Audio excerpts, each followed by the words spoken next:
Azərbaycan Birləşmiş Ştatları Jurnalistika Akademiyasının diplomları bu yılda 14 məzuna təqdim edildi. Peşəkar jurnalistika vəsiqə alan məzunların, müəllimləri yetirmələrin mətbuat sayəsində uğur qazanacaqlarına ümidlidirlər. Mənim bu kursa cəlb olunan tələbələrin biliyinin keyfiyyəti barəsində çox yaxşı təəssüratlarım var. Mən əminəm ki, burada iştirak edən tələbələr üçün bu kurs həm onların bilik qazanmasında və həm də bir-birini tanımaları üçün çox yaxşı təcrübə oldu.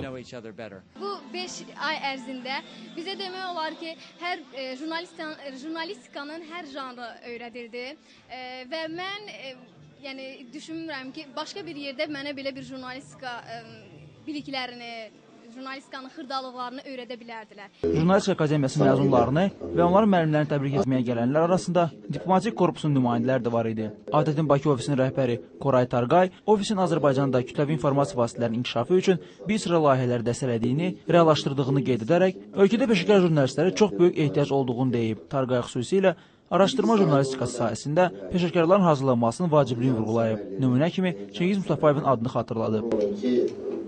Bu layihə Amerikan Büyükelçiliği ile ANS arasında işbirliği, emektaşlık neticesinde hayata geçirilen bu layihə sanırım ki Azerbaycan'da uygulanan layihələrin arasında en hayırlarından biri.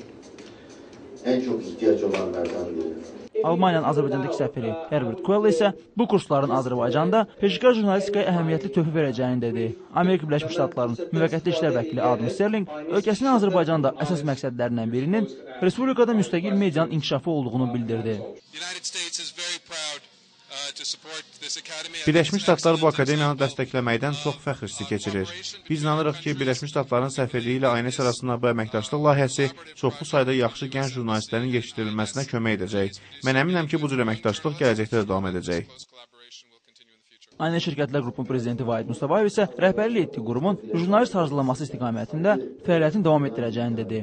Mən çox sözün əsl mənasında fəxr edirəm ki, artıq 100-dən çox bizim məzunumuz var. Bu çox doğrudan da böyük rəqəmdir və düşünmürəm ki, bu kifayət qədərdir Azərbaycan üçün. Düşünürəm ki, Azərbaycan üçün biz daha da çox jurnalistlər yetişdirməliyik və bu günlərim elə bir media mərkəzi, elə bir media qurumu yoxdur Azərbaycanda ki, orada bizim məzunlarımız demək işləməsin. Bu bizim üçün sözsüz ki, bir fəxr hissi doğurur. Qeyd edək ki, Azərbaycan Birləşmiş Ştatlar Jurnalistika Akademiyasının məzunları ANS-li peşəkar jurnalist kimi fəaliyyətə başlayacaqlar. İsmail Vətəliyev, Firuz Rəhimov, ANS.